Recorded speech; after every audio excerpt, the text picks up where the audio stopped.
Well, hello everyone. Today I want you to imagine yourself asking little kids what they might want for their birthday or for Christmas.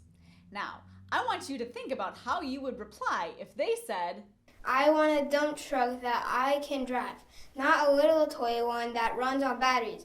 I want a real dump truck with a back that really goes up and down. or what if they said something like, I want a playground in my backyard just like the one at the park. It needs at least 8 slides and lots of things to climb on. And it needs to have shade for hot sunny days.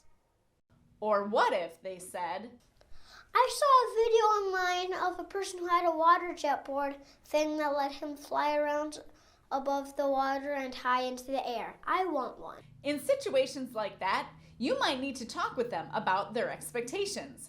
The things that they want do not exactly match up with reality, which may lead to some serious problems.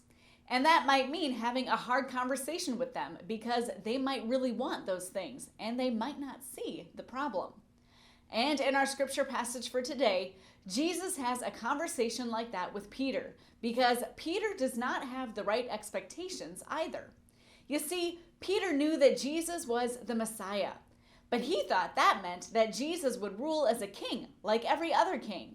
And he thought that Jesus and his friends would have power and money and fame like normal kings. He assumed that because of Jesus, he would get to live the so-called good life. And so Jesus had a difficult conversation with Peter. Jesus had to explain to Peter that he needed to expect almost the exact opposite of what he hopes for now.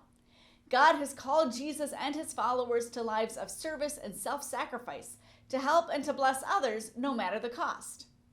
And he has called us to that same kind of life as well.